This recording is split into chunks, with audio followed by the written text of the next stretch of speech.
Hey, thanks for dropping by to the Planners on Purpose podcast, created by Naomi Tucker, CMP. Now, this space is for the event planners to encourage and empower you so that you can fully live your life on purpose. So before we dig in, please take a moment to subscribe so you get future shows. Now, here she comes, your host, Naomi.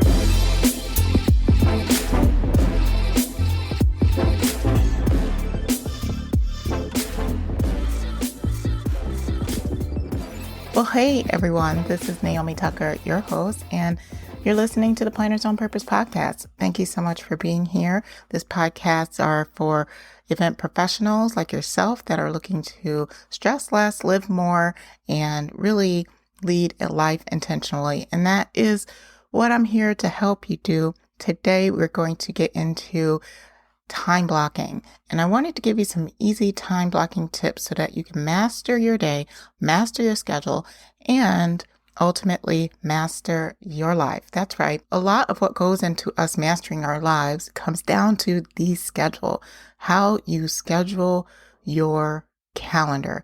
And that has a lot to do with how you schedule your time. Now, everyone has the same 24 hours a day to work with, and there's a good amount of that goes to sleeping, and there's a lot of it that goes to working, and we don't have that much to work with when it comes to adding in some of the other things that we like to do.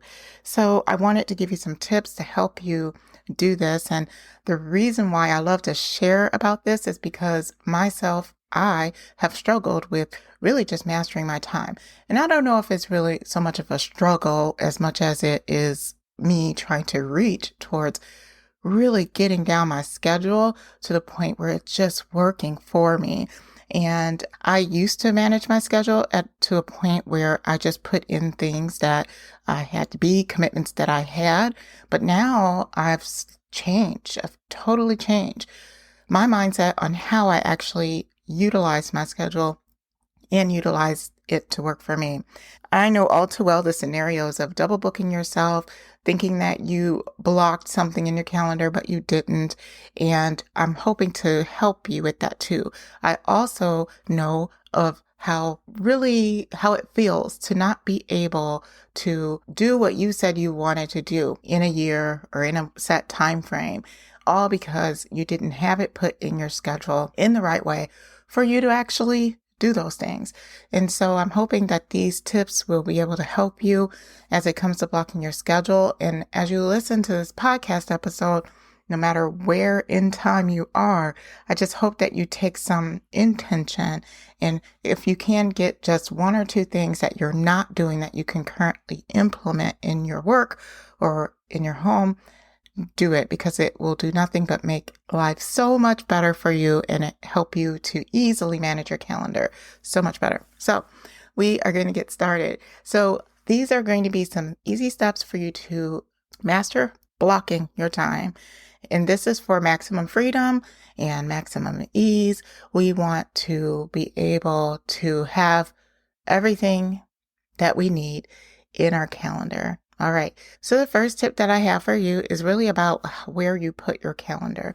Now, I used to have just my personal phone and my work phone, and I did that for a reason. I like to keep things separate. Maybe you're like me where you like to keep things separate. And I still do have the work phone and then also a personal phone. However, where I have changed is instead of having calendars in two separate places, or my work calendar be my work calendar and my personal calendar be my personal one, I have integrated my calendars in a way that when I look at my calendar, no matter which phone I look at, it shows me everything that I have going on. And that's down to my personal events, my work events, hobbies, all of that. It's all together. The reason why is because for me, I found when I had something in one phone but not the other, it was so easy to lose sight of it and then either not show up, be late, or have things double booked. So having everything integrated into one view is very helpful. Now, that doesn't mean that I still have different calendars in how I book things. So for me, I do have a shared calendar that I share with my family, but then I also have a personal calendar for those personal things that I want to get done that everybody doesn't really need to know about. But I also have my work calendar, but all of them pretty much integrate into one calendar so that I can view all of the things. So that is my first tip for you, is consider how you're viewing your calendar. If you have to go to different emails or email calendar systems in order to figure out what you have to do for the day, then we need to consider having things all in one view. And with that said, there are so many great integration systems that you can use in order to ensure that you have everything in one calendar. When you're on your Apple phone or when you're on your Android or whatever phone you have, you can connect different calendars and have them all be viewed at one time. So that is something that you might want to consider, is having one holistic view of your calendar. All right, so now we're going to put things into this calendar that you now have this one view of all of your events. So the first thing that I would just say is that when you're looking to block your calendar, and now is a really great time, because where I'm sitting right now, we have a couple of months out, maybe just even 1 month. Oh my gosh, can you even believe it? We have 1 month left before the end of the year. Now, you might be listening to this at a different part of the year, and if so, this is absolutely going to still be relevant.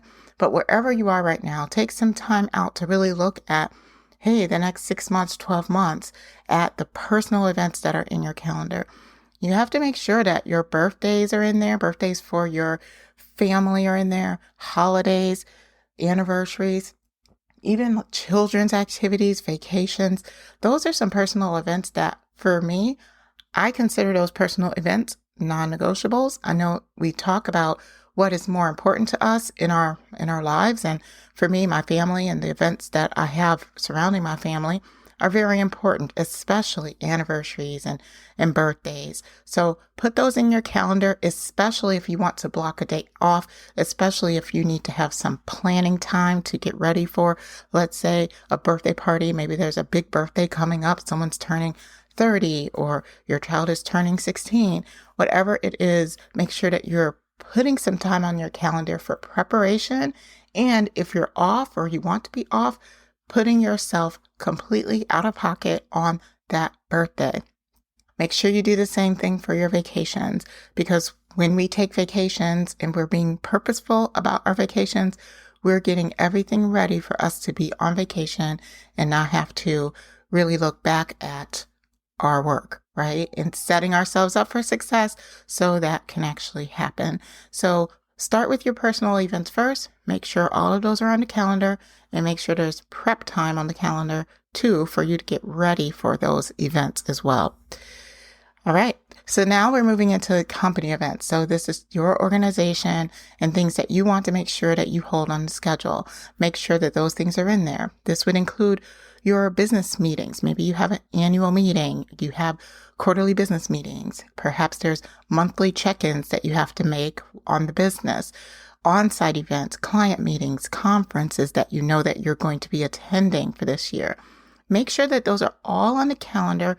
Make sure you're including multiple days if they are multiple day events, and make sure you're blocking your time out as busy or out of the office on these times, because many times it's easy for us to double book our schedule when we do not have them blocked off as busy and they're still blocked off as available.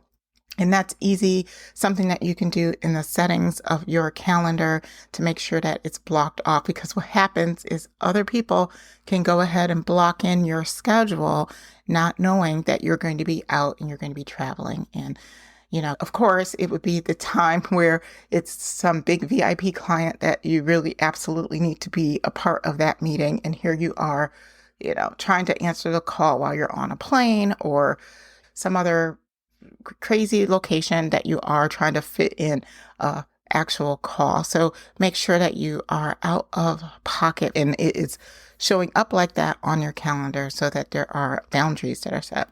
And for all of the time that you need to get tasks done, because we all have tasks that we have to do, we have to prepare for presentations, we have to prepare for, get our site visit schedules blocked out, we have to detail our events.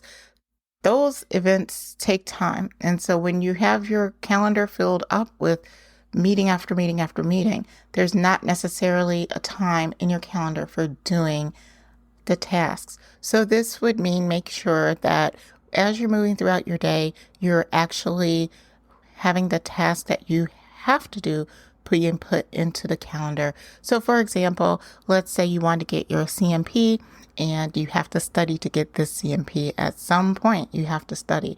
So instead of letting that study time just fall where it may in your schedule, whenever you have a random free moment, which we know is probably never, we want to make sure that we're blocking in that study time. So we would want to say, okay, well, at the end of my day, I am going to block 45 minutes for me to do my CMP study. So you would put study for CMP in your calendar. So that's a way that you can actually put in the task in your calendar and not necessarily just a meeting. And when you do it, make sure you're doing it without interruption and you're focusing on doing those things. That would help you actually have time in your calendar for the action of doing instead of it just being a meeting that you have. So try to think of your calendar as also a task manager to help you to do certain things as well. Now we're moving on to some other tips that I like to utilize in order to really master my schedule. Another tip is use color coding for different calendars or for different types of tasks.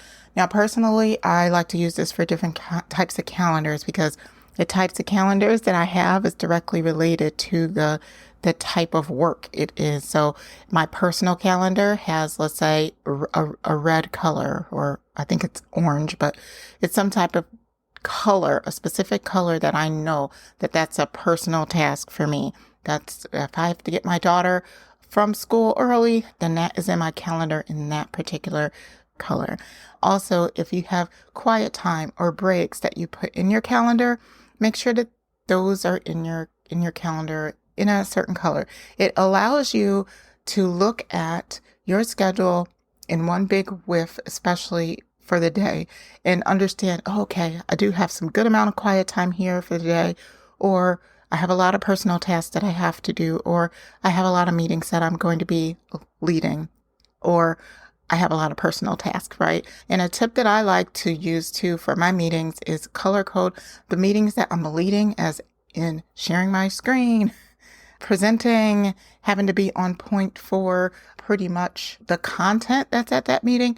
That's usually a different color than meetings that I'm actually a participant, because I show up a little bit differently in those different capacities. So it is really helpful for me to see, oh, this is a meeting that I'm just on, or it's a webinar that I have to be on, or it's something that I have to show up, write notes, versus I need to be prepared for this meeting. I need to show up differently. This is something that I need to be on a virtual screen. I need to make sure that I'm not showing up looking all whatever, right? We want to show up differently, let's say at certain types of meetings, and then make sure that you're prepared for that. So that's the reason why the color coding also can be very, very helpful. All right. So another tip that I want to give you that really works well for me is cluttering like tasks together. This is huge. It's so huge because it's really important that the work that you do, that you flow through your day really well in a way that's going to help you to be able to use your energy in the best way. So when I say clutter like tasks together, what that actually means is, for the sake of an example, if you have research that you have to do. So let's say you have to research some options on external venues for a dinner event that's related to your event, right? And then you also have some other research that you need to do, right? You have to research something for your CMP where you need to get your test taken. And then perhaps you need to research something else. All of those items together are all research. So to me, when I'm putting those in my calendar, I would love it to put all of my research related items together, because when I switch my tasks from one research project to another, it minimizes the impact of that task switch. Usually, it can take you about 20 minutes for you to switch a task from one task to another. So if you can, it's better for you to have them all cluttered together so that you do research for one thing and then at appropriate time, switch research for the other thing. Then once your research is all done, perhaps then you can do a big task switch where you move on to something different, right? So another way that this can look familiar to you is phone calls. Instead of doing a phone call here, then a phone call there, and a phone call everywhere, and everything pretty scattered throughout your day, perhaps you just have all your phone calls ready to go all together. When you get on the phone, you're getting on the phone once, and you go ahead and get all your phone call related items done. And then you can move on to the next major task, right? I also love to do all of my meetings back to back. I just like that. When I'm in meeting mode, I just want to be in meeting mode and be on fire for meetings, right? And then when I'm ready to research or have more casual conversation or casual discussions with my team or people that I'm working with, I want that to be a different kind of mode. So when I'm doing my meetings or let's even interviews for podcasting, I have those done pretty much back to back to back. If I have a lot of interviews that I'm doing, I like to do them all on a particular day versus scattered throughout my week. So that really helps to ensure that you're bringing the right energy to the task and it's easy for you to get through the task. So I know that was a lot that I said, but hopefully it was really helpful for you because I think this is where people lose their energy throughout the day because you're task switching all the time. Now, granted, you can't really control when people need to have meetings, but there are some things that you can do to just ensure that you're sticking up for yourself. Sometimes if people say, hey, can we do it at this date or at this time? Even though your time is free and sure you could say yes, if you know that you would best be served by having that call on a slightly different day in order to clutter your tasks, then advocate for yourself. There is absolutely nothing wrong with doing that. Just say, hey, what about this day? Could it work at this day at this time? Most likely people will see and they can adjust and it will be okay. But definitely advocate for yourself so that you aren't spending your days scattered and all over the place, because that also can lead to high amounts of stress and it can easily get you to the point where you're just exasperated and exhausted. Now, if you really are enjoying this episode, this is just a fraction of what I will be talking and teaching in the upcoming annual planning workshop or the Plan Your Year 2024 workshop. So I hope that you're able to attend. We are going to be talking about getting your calendar in shape for the new year, but we're also going to be talking about so many other different things, really making sure that your goals are aligned for where you want to be. Talk about how we can prevent burnout in 2024. We also are going to talk about how to really just manage yourself and your self-care. So much is going to be talked about at this Plan Your Year 2024 workshop, and I want to make sure that you're there. So click the link in the description. This is going to be a workshop that's going to be held in December, and I will be so excited to have you there. Awesome. So next, I wanted to talk about evaluating the time of your meetings. Because what happens when we put meetings on the schedule, typically all the meetings people put on your schedule are an hour. I don't know why, but they do. And most of the time, you don't really need the whole hour. But many times when people have that whole hour, for some reason, they take the whole hour. So set the expectation ahead of time. If you can, lead the conversation to say, hey, can we block a half an hour of time in order to go through X, Y, and Z? That's a good way for you to really set the expectation with that other person and say, we just need a half hour of time. Or just schedule something for 15 minutes. And when you open up the call to that person, because perhaps you're just getting a quick answer for something, just say, hey, I'm so glad that you had this quick 15 minutes on your schedule for me to ask you these couple of questions. So let's get right to it. That's really simple and easy. You're setting the expectation that this call is going to be lasting 15 minutes and pretty much nothing more, because I have another call or I have another task to do right after it. So just try to, as much as possible, advocate for yourself, set the appropriate amount of time for your meetings. And usually you can get some of these quick touch base meetings done in 15 to 30 minutes. You do not need the whole hour. Also consider combining meetings. So if you are working with a team and you guys are always touching base throughout the day, maybe just schedule an hour and tackle multiple things at one time instead of being on this call, then being on that call for that thing. Try to just combine all your calls, make it easy for yourselves and for that other person, get all the questions answered, boom, and then you can move on to the next thing. So that is another way that you can handle managing your time with the length of meetings and how you handle them. All right. And then finally, I want to end our time by talking about transitioning into your day and transitioning out of your day. It's so important how you do that. Do you like to just come in hot in your day right away with phone calls in the morning, ready to go? There are people that love to do that. I am not that person, but you may be, and that's absolutely fine. But however you would like for your day to be handled first thing in the morning, then you align your schedule and align the things that you put in your schedule to that end. So for me, what is really helpful is for me to have low care tasks that I'm doing as I'm getting into my day. And then I like to add the meatiest part of my day or the more heavier part of my day in the middle of my day. And that's typically how I like to do it. And there are certain days that, yes, I like to come in and guns a-blazing and get it done, right? But there are other days that are a little bit more laid back, but I'm probably just utilizing that time for other things like research and, being creative, right? So make sure that you're adding in that time for however you like to work and coming off of in the morning time, whatever your morning routine is, the transition from your morning routine into work should be something that works to your best advantage. So definitely take a look at that and allow yourself time to get into your work in a way that is going to help bring out your best version of yourself at work. Similarly to when you going back home, make sure that you're putting in that transition time for when your last call is done, when everything is done and you're ready to shift from work to getting more into your personal time.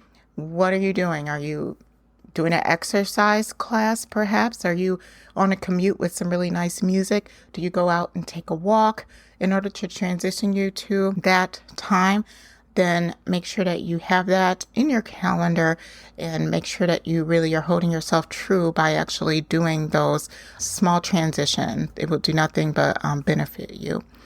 So I hope that all of that was very helpful for you to master your schedule, master your time, and master your life.